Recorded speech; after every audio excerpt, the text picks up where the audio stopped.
Ben Stein. I'm sure you know who that is. You may know him best as the economics teacher from Ferris Bueller's Day Off, or you might remember him from other, programs or movies and what have you, as he's appeared in other movies like Planes, Trains, and Automobiles, Ghostbusters 2, and, well, he even appeared in the Mask movies and lots of other things. Oh yeah, and even the Wonder Years, almost forgot that. But anyway, I bet you probably may or may not have known that in 1997 he had his own game show. So let's talk about Win Ben Stein's money today on the wide world of game shows. Big D's Entertainment Rankings and Reviews presents Wide World of Game Shows. Greetings, my fellow YouTubers. Welcome to the Wide World Game Shows, a new little series created by yours truly, me, the Big D, of Big D's Entertainment Rankings and Reviews. Well, Duel's my actual name. But anyway, welcome to the latest episode of the Wide World of Game Shows. In this episode, the game show I'm going to talk about is Win Ben Stein's Money. That's right, Win Ben Stein's Money, a game show created by Donnie Brainerd and Al Burton, who was recently producer of the 80s sitcom Charles in Charge, and also was one of the workers on other sitcoms in the 80s and what have you. That originally premiered on Comedy Central in the summer of 1997. Now, the show introduces Ben appearing before us. It's like, hello, I'm Ben Stein, and today I'm going to make history. I'm putting up $5,000 that says I know more than you.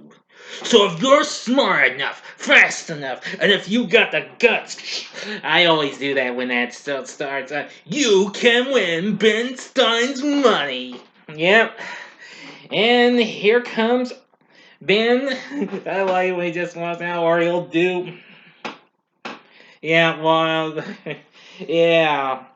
Anyway, the show, which was originally produced by Valley Crest Productions, distributed by Buena Vista, who, of course, this was still just a little bit before they had a success with Who Wants to Be a Millionaire, and since they more recently already had rare success with their last series, Debt, on Lifetime, the show became a big success. Unlike Debt, this did much better. It won 6 Daytime Emmy Awards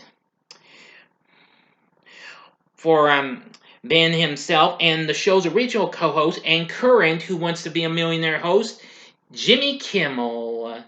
That's right, you heard me correctly. Jimmy Kimmel, before he even had his live show on ABC. Anyway,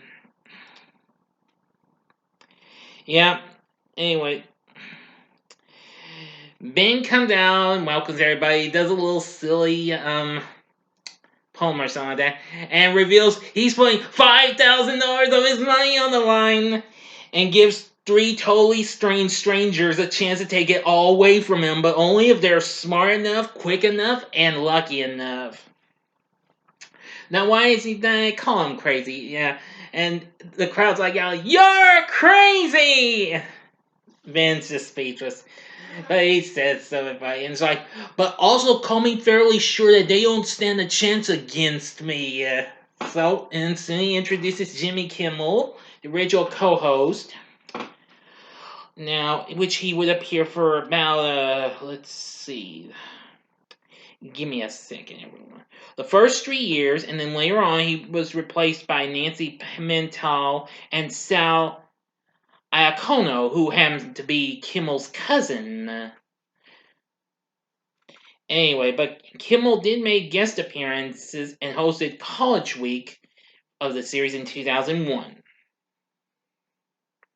So we meet our contestants, and then Vincent And then Ben gives his best and says, "Contestants, good luck. You're gonna need it. Now, everyone, please turn your attention to our game board as Jimmy tells us our first 5 topics. And they're pretty silly ones. Can't remember a whole lot of them, but they are pretty silly.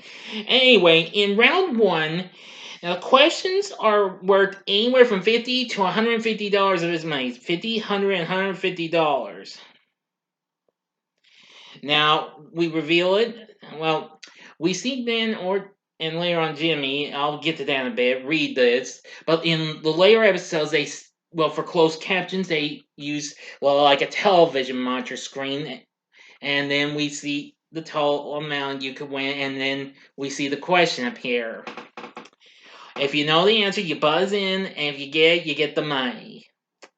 Now, but a word warning: if you miss it, then the other two can try. If that one misses, then another one. But if they're all wrong, then it goes to a $50 toss up. But anyway, but every time a contestant manages to answer a question correctly, they win money and Ben loses it. Anyway, now after they get the question correctly, they get first crack a follow-up question for that same topic for $50. There is no penalty for an incorrect answer, though, except maybe for, well, a certain feeling you'll get along the way. Now, anyway, let's see here. Yeah, it's such a fun game. And I must warn you, though, unlike how Dept got into a bit of a run-in with Sony's Jeopardy, this show didn't quite. It gave someone a piece of what they deserve. If by any chance anybody gives their answer in the form of a question like they do on Jeopardy, Ben is forced to give that contestant the dunce hat. Which, that's really funny, yeah. Yeah, because Stein himself often poked fun at this. So anyway, which that contestant has to wear the dunce cap for the rest of the round, and then Jimmy will reveal that they have less than 2 minutes left. Now, when time ran out, we hear the cuckoo clock. Now, whichever two players have the highest scores will go on. The player who has the least amount of Ben's money is eliminated from further play. And most of the time it's the ladies, just the men get to go on. There are rare occasions when a man and a lady or two ladies go up against him in the second round. Ben shakes their hands and thanks them for coming, reveals they have only managed to take the amount of money, which I'll get to that in a second. Now, if by any chance there's a tie, one last toss-up was asked, and an incorrect response allowed the opponent to advance by default. Okay, but after he says goodbye to that contestant, but that also means Ben gets to take back that money they thought they had won, and ping, zap it back to his toe. And Ben reveals, now when we come back, these two survivors are going to try to get deeper into my wallet. And I'm going to defend my money by actually becoming a contestant. Stay tuned. You might learn something. Yeah, it has some pretty fun music in my view. It starts out with Beethoven's Symphony Number 9 as the opening theme, and the ending theme is Ride of the Valkyries by Richard Wagner. Which that's absolutely fun. Anyway, now Jimmy takes over as the hosting duties.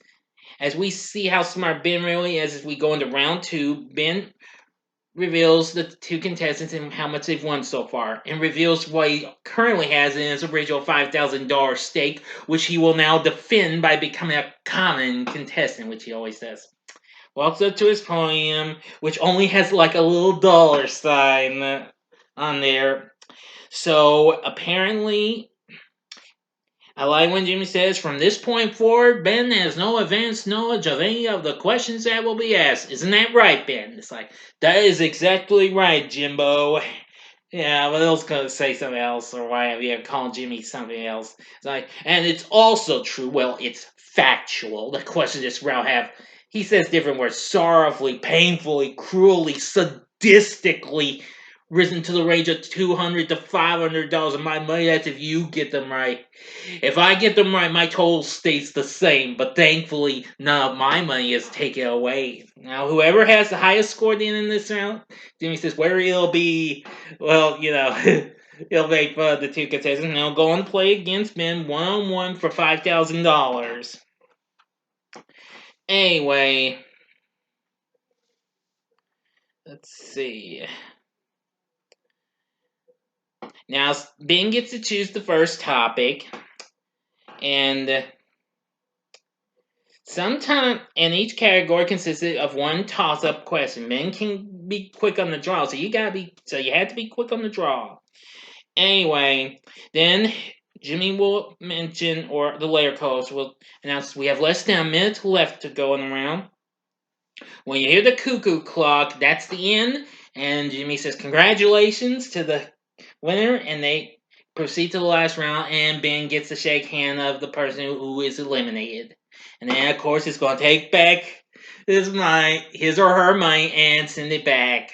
So now we have reached the final financial crush. Well, that certain person, or something. Now, when we come back, I'm about to go mano a mano against whoever, or in Alay's case, I'm about to go mano a womano for all $5,000 of my cash.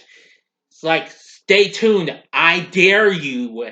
Or sometimes they'll say, stay tuned, it could get ugly. Or stay in your seats, we'll be right back. Oh, Ben is always a funny guy. And go on to the final round, which is known as, well, I'll get to that in a second. Ben congratulates the winner and reveals that they're down to just him against just Ben himself. Now, so far, he reveals what they've already won. That's theirs to keep no matter what happens. But now you have a chance, albeit a small one, to walk out here with all $5,000 of my cash. And Jimmy brings in a safe containing that money, and the layer co-hosts do it as well. Now, all they have to do is beat Ben in the final round, which is called the Best of 10 Test of Knowledge. And so he's like, could you explain to the group, please? And he's like, certainly, loved one, or something like that. Now, Jimmy will ask them, or the layer co-host will ask Ben and the contestant the same 10 questions within a 60-second time limit. Now, the contestant can answer more of those, then the mighty Mr. Stein, his $5,000 will be theirs. Anyway, now, of course, the contestant had the choice of playing first or second. Now, they go into isolation booths. One looks like an ordinary old apartment room. Sooner or later gets changed a little bit. From season 3 to the end of the series, the contestant's booth had a large crack running down the wall, while Stein's booth was more luxurious with a leather wing back chair and other lavish furnishings. Alright. So now they would get 10 questions answered. Now they can pass if they'd like, but however, they don't come back to it. The questions which were passed or answered incorrectly cannot be returned to during the round. After the first person played the round, the answers to the miss or pass questions were revealed. The other was given 60 seconds for the same questions. Now, he'll reveal the number they have to beat, and then usually Ben is last sometimes, not all the time. It's like, I shall do my best. And then we begin. Now then, if Ben gets Ben, that contestant wins his $5,000. But if Ben beats the contestant, he kept only the money. The contestant kept the money they won the first 2 rounds. However, if the round ended in a tie, the contestant won an additional $1,000. However, in the earlier episodes of the first season, the contestant won the full $5,000 jackpot in the event of a tie. Now, near the end of the 4th season, 6 of the best contestants who previously won the $5,000 returned for a special Ben Stein's Cup episode for a chance to win $25,000. The first round question values were $200, $400, and $600, with follow-up questions worth $200. In the second round, questions were worth $800 to $2,000. Yeah. In both episodes, the winners attempted to defeat Stein for the entire set. But, now the first Ben Stein's Cup was co-hosted by Kimmel, while Nancy Pimento did the second. I haven't really seen those. I kind of lost track of the show later on, but even so, I still loved This game, it's one of my favorites, and this was what really got me into watching Comedy Central, even before South Park became big. But anyway, now I think there should be some episodes available on YouTube. If you've not seen the game, I highly recommend it. Now, the show would later get rerun on Game Show Network when it was GSN. And of course, there would also be, well, international versions of it in Australia, the UK, and Hungary.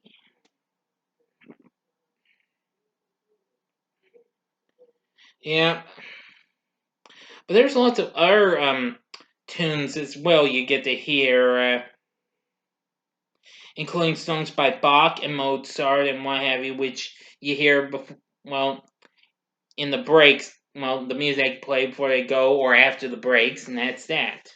So anyway, Stein's Money was a big success, especially for Comedy Central. I really did love this game. But, and again, it's a high recommendation. If you can find some episodes, check it out. I think you'd have loved this game. Anyway, if you have watched Stein's Money in the past, please tell me what you thought about in the comment section below. If you like this video, click the like button below, subscribe to my channel as well, and be a part of the Big D Nation. And on the next episode of the Wide World of Game Shows, I'll be talking about probably one of the most infamous and most hated game shows there ever was, Three's a Crowd. Thank you very much for watching. And if you like this, you may want to catch up on what you might miss or see them again if you like. The first 3 episodes of the Wide World of Game Shows. In the upper left-hand corner is episode 1 on Buzz, which, of course, that was on at the time this came out.